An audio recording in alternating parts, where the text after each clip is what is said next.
I am so excited about having Gopika here with us tonight. Gopika is all the way in India. We met at a Expressive Arts School program in Vancouver, but where she is originally from is India, and after school she went back to India. And so we're going to talk tonight about the really great and wonderful things she's doing in India with the expressive arts and a school in the community. So welcome, Gopika. Thank you, Shalane. Thank you for having me here. Yes, it's Quite awesome. excited that we are across the ocean and that we are always connected and you're always reaching out to um, stay connected. So, yeah, Hmm. It's India and Canada. important. Yeah, it's important even across the miles. Yeah. But now your name of your school is Swahansa Institute India, right? That's right. And what does that mean, Swahansa? Swahansa is a word that kind of emerged in community art at EGS. It's not a word that exists, actually. It's just something I don't know how it just came together. Hmm. Um, and Swaha is fire, and Hansa is swan. Nice. And so it's fire swan. And there was a moment at EGS, and we were all gliding across the floor. And then somehow I thought of fire and I thought of swan. And I said, oh, fire swan, Swahansa. Nice. Very Yeah. nice. It also means I am a swan. And in India, the goddess of creativity, that's Saraswati, like in India, the goddesses have vehicles that are quite often animals or birds.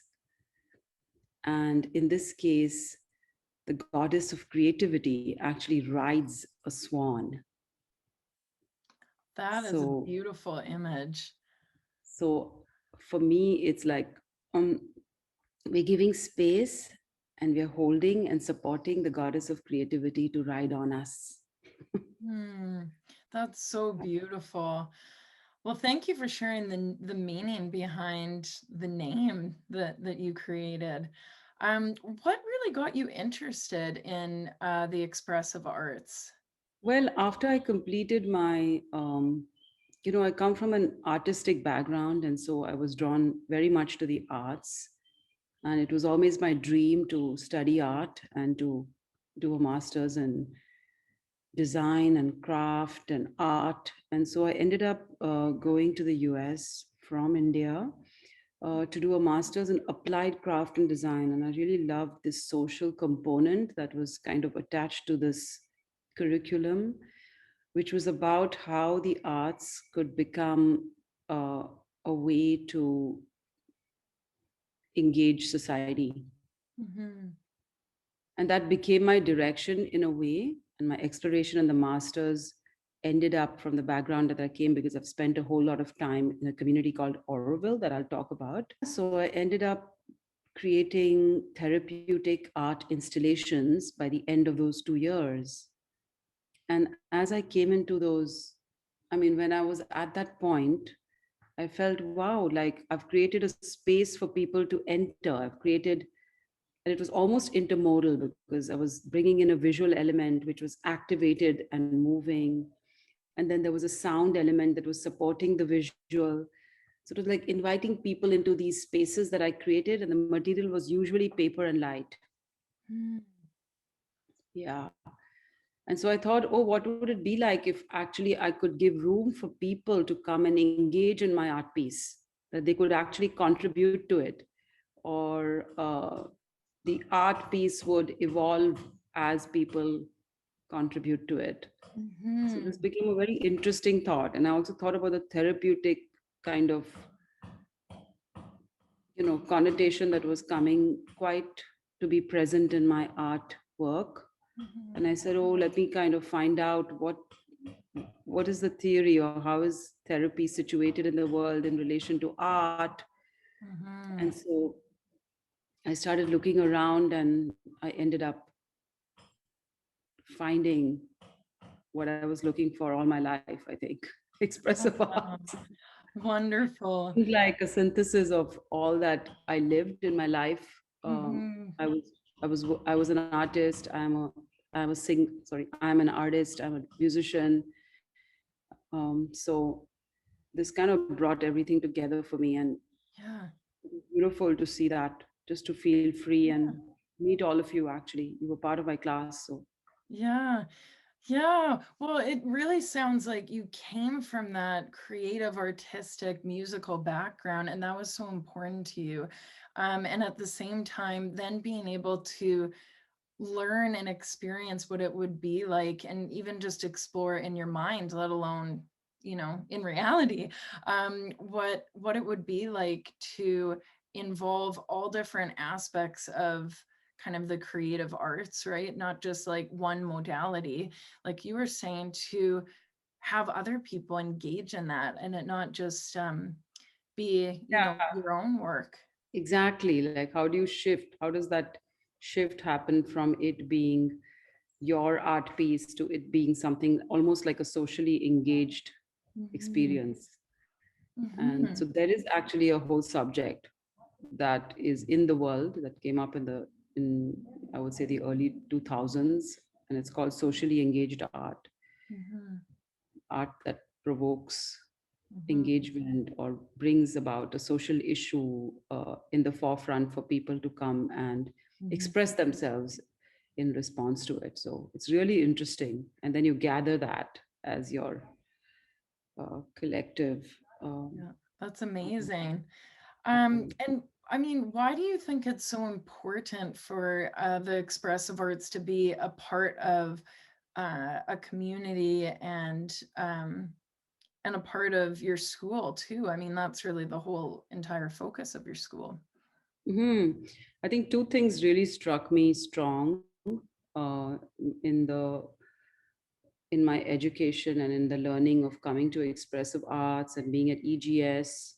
And one of them is that India kind of carries such a deep rooted connection with the arts, Hmm. and very much grounded in our culture and in the spiritual wisdom that this country carries. Hmm.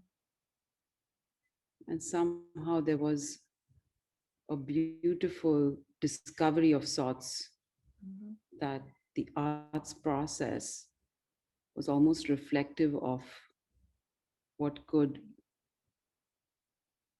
bring us to become Hmm. stronger or more resilient human beings. So that was one thing that really struck me. And I kept feeling like I wanted to go deeper into that research of what India can offer Hmm. and how can this work re-emerge in the context of India. So that Hmm. was one that was drawing me to create this institute. And the second was just the invitation Hmm. that it offers. Like the invitation, I couldn't be there at EGS, and being the first person actually at EGS, from India was quite something after so many Hmm. years, and of EGS already being uh, a school for 25 years. Right. So I thought maybe there's something there that I need to take this back to India. I just have to get, it was my dream actually to bring India, students from India to come Yeah. and experience what this is, this field. And Hmm. I really feel this is the work of the future, actually, somehow. Hmm. Yeah, you just said a lot there. I mean, I really am particularly moved by you saying how the expressive arts might um be a vehicle, if you say it that way, for people to become stronger and more resilient.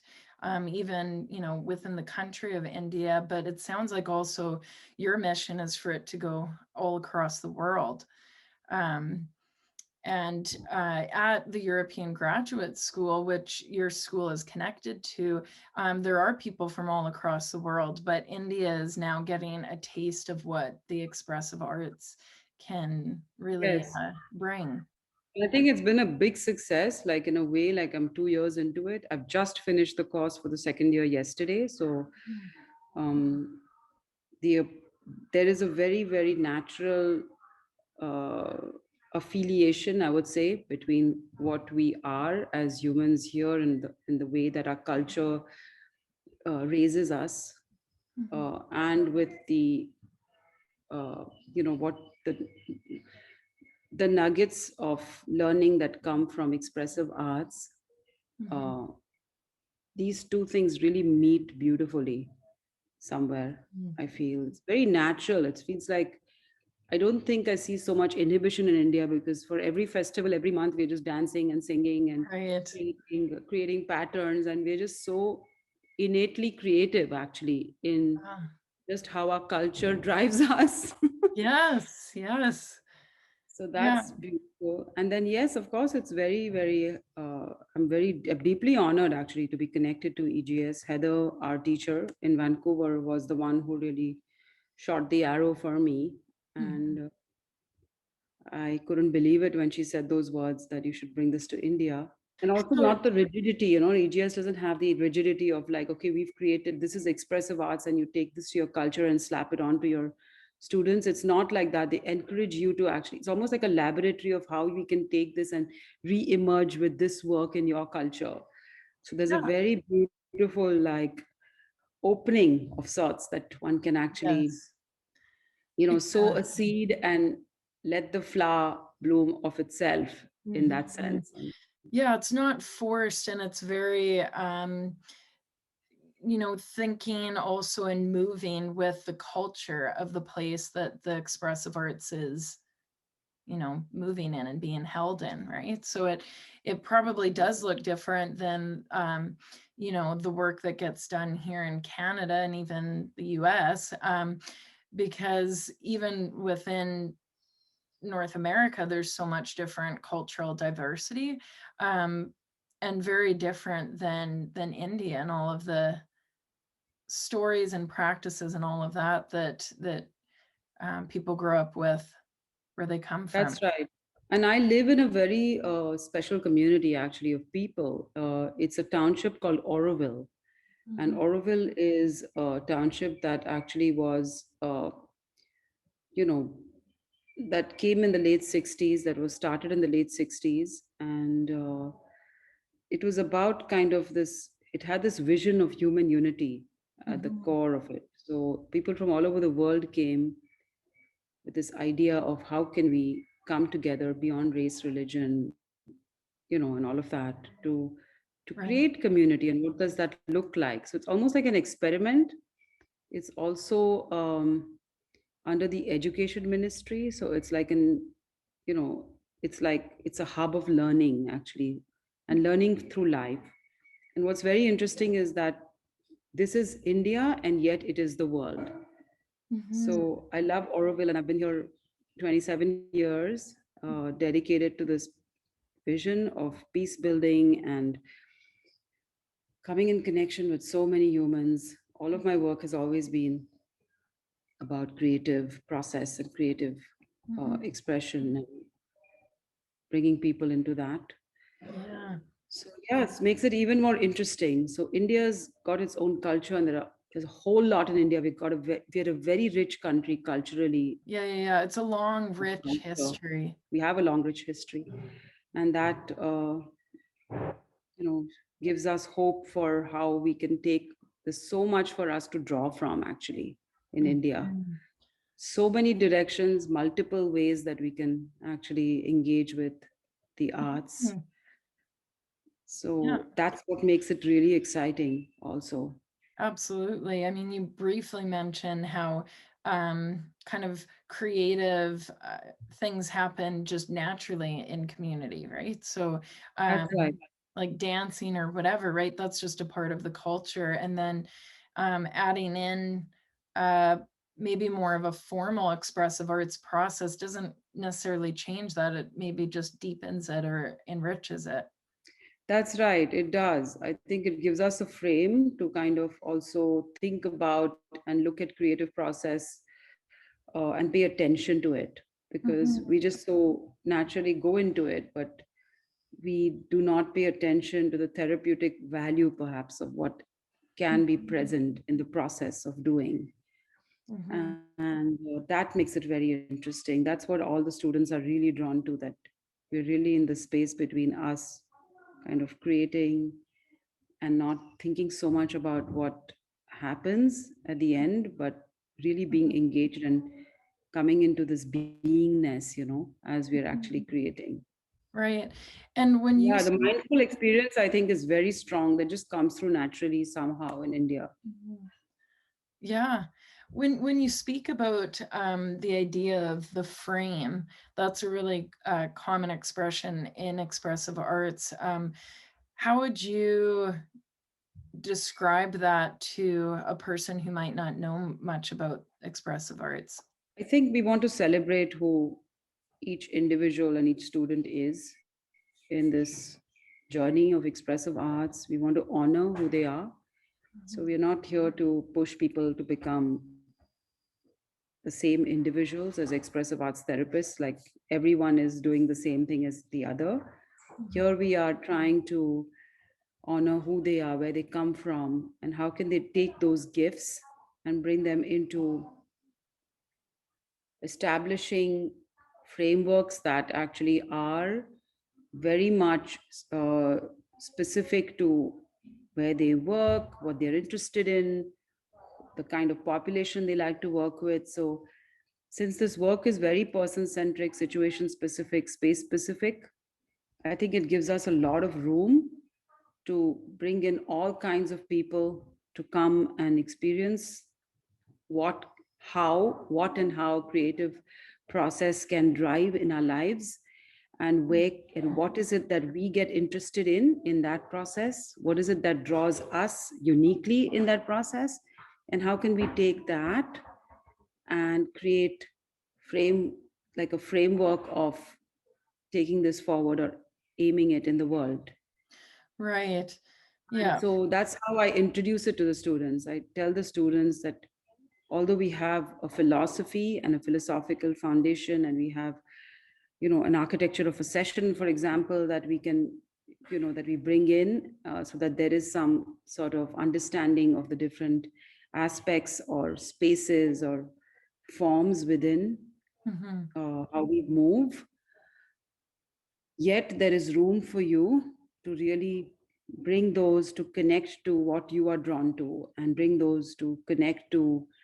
So if Exactly. you like working with individuals and you're already have a background of counseling, then how would you think about expressive arts as a way of supportive, um, you know a supportive tool for you? Or Mhm. maybe perhaps you are a teacher and you want to bring this to the slum children, and then how would that change, it Yeah. being in a private school or it being with children who don't have much? So Oh, it just wow. gets everyone to think about the different situations, because I think this nation there's so much disparity in this nation. Mhm. There are children who are going to private schools that cost so much, and there are children who have to sit in a little room, Yeah. with nothing. Right. So, Yeah. and I'm really moved by the kind of work students do here, because it almost becomes wow, like this work is going to so many hearts, and I think, Mhm. love your name, Hard Times, it's beautiful. It's beautiful to say hard, like hard times and hard times, like Mhm. we're, we're actually living a hard time, and yet we are also living a hard time. So, Yeah, definitely. Yes. Thank and you. driving this to everybody's hearts is really the direction. How many hearts can we draw into this work, and how many people can uh, benefit from the power and transformative quality that an arts process carries, is what I want my students to feel like they can take that out Uh, into the world.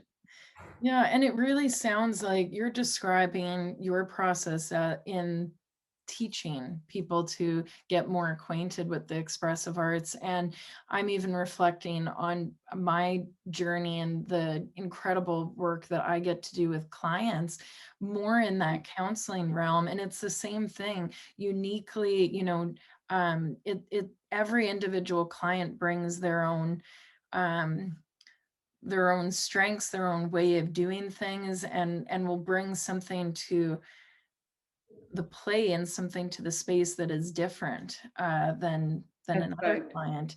So really, and I think that that is what the expressive arts is about. It's very um, individual, right?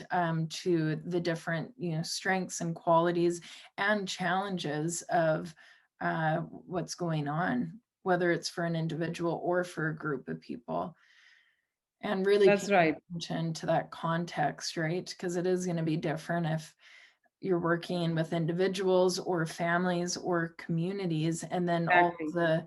the wide range of people who have more wealth to work with, and people who are really living day to day just trying to make it by.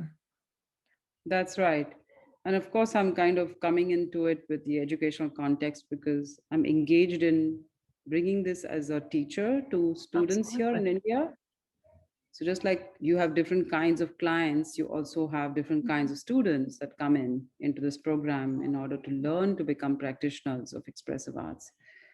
So, then Absolutely. how do you guide them and how do you take them to understand that this is work that is not solution centric, or Mhm. we are resource oriented, and all of these themes that kind of I feel just open something for people. They open the field itself, in fact, of Mhm. how we see, coming away from something that's prescriptive is not something that people are used to. They're Mhm. always looking for a prescription of sorts in Right. the word therapy. Like when you Yes, say expressive exactly. arts therapy in India, you're like, they come to you and they say, okay, so you're the therapist and I'm the client, and so what are you going to offer me, and Yeah. what's my solution at the end? And that's a very natural question that comes up because that's how we understand or define therapy. And here we are actually shifting the context Mhm. into like us, thinking about clients as the experts and thinking about what Mhm. emerges, and we pay attention to the process, and we kind of guide our clients to reach out to the resources within them. Mhm. And yeah, that's where we want to, I mean, we don't need to have a solution right there for every time they come in with an issue. It's Absolutely. also as effective as if only a little door would open for the client is enough to actually go forward. Exactly. So Yeah. Yeah.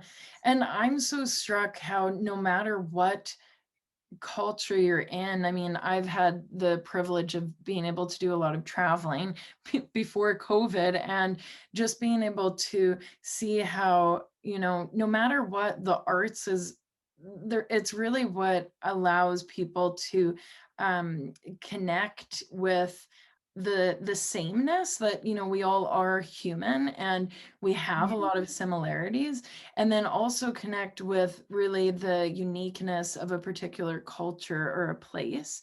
So when I hear you talk about Oroville, very different place than here in Victoria, British Columbia. Yet the arts, if we started to sing or hum together, or if we started to kind of groove to a beat right now, right?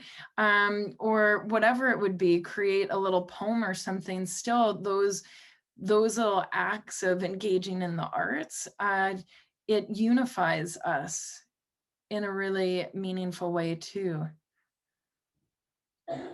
and I think there's much that we can offer.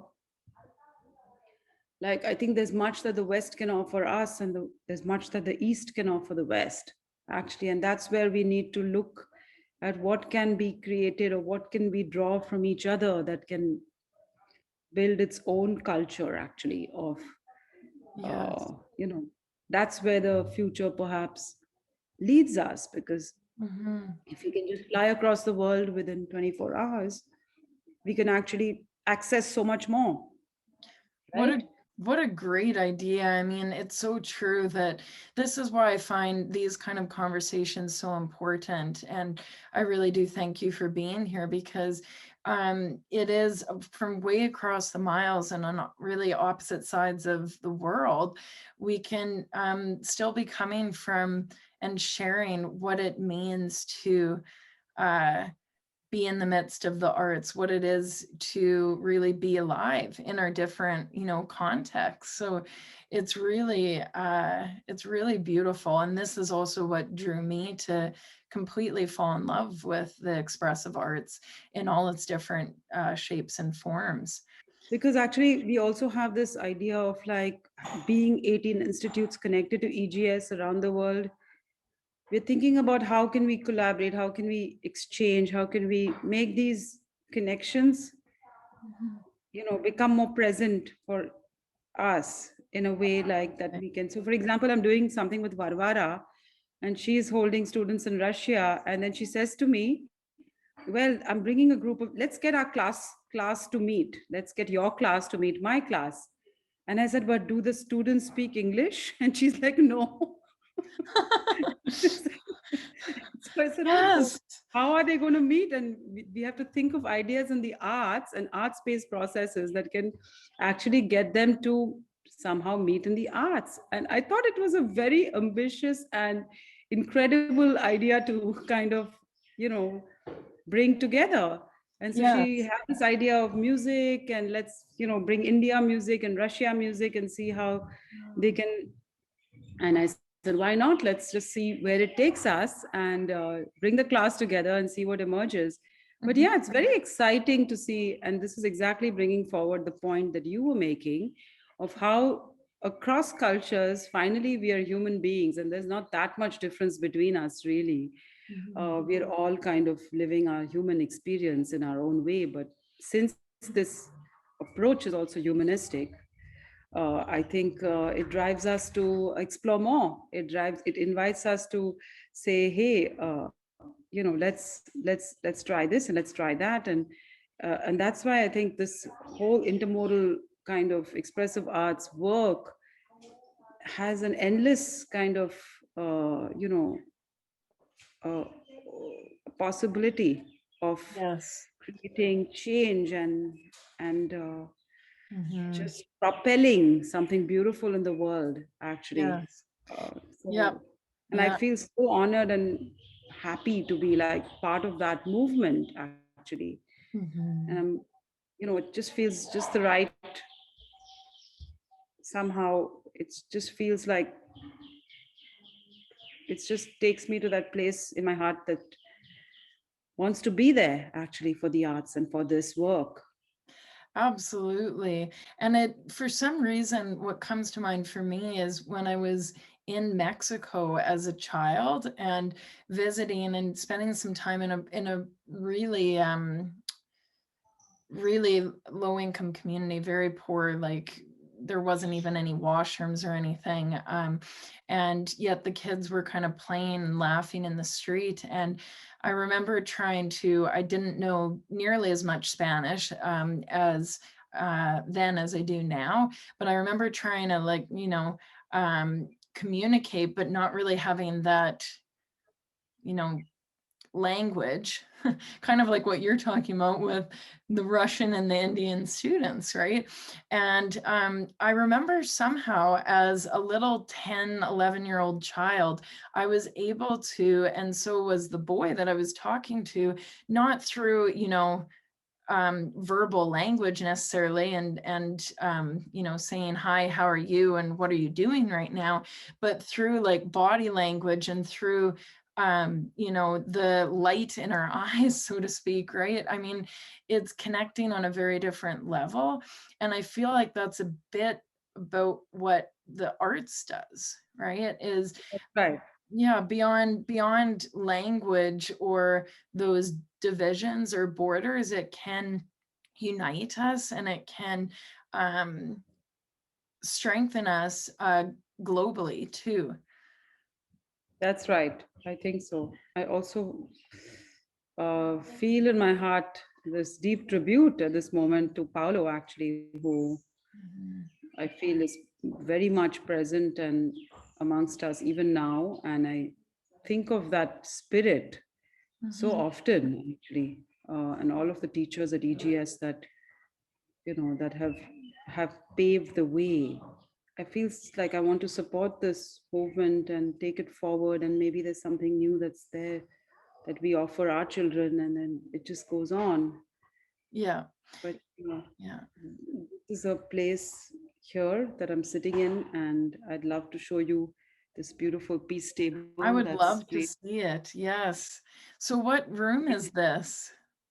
Called the Peace Room in Oroville, Mhm. and we have a beautiful peace table. It's a one piece, um, made out of one tree, and Yeah. it's created by this designer, Japanese designer called George Nakashima. So there are 7 such tables in the world, one in each continent, and the one here in Asia is here in Oroville, right here behind me. Mhm. So That's beautiful. And made entirely out of one piece of wood. That's expressive arts for you too there. here we have a beautiful garden. This is where I do my work also. So we have lovely wildflowers in the garden, Wow. Wow. I like the contrast of the yellow and the green. and the little lily pond at the back. Oh, wow. Yeah, way back there. So beautiful. So I'm welcoming you all to India. Yes, thank you. I hope to make it out there someday. It is definitely on my bucket list. And it would be amazing to come and visit your school and yeah, really get more immersed into the expressive arts from a different space and time, right? That's right. I'm waiting for you, Shalane, here in India. Yes, yes. Well, thank you So I so hope we much. pass through this time soon. Yes. Thank you so much, Gopika, for being a part of this tonight and really just offering all of your energy and your light and and your heart behind why you're in this and why you do what you do. It's really beautiful, and I'm so grateful that that there's more people around the world that are, spreading the goodness of the arts. Yeah, thank you, Shalane, for having me here. And um, it's just beautiful to see you, in fact, after so many years, and to connect to your community through you. Mm. So yes, so let's keep connected and let's Sounds stay in the good. arts. Let's keep going and let's keep holding the torch Yes. forward. Yes. Continue it on for many generations to come, right? Yeah. Thank you so much, Gopika. We will Thank you, talk to you Shalane. later.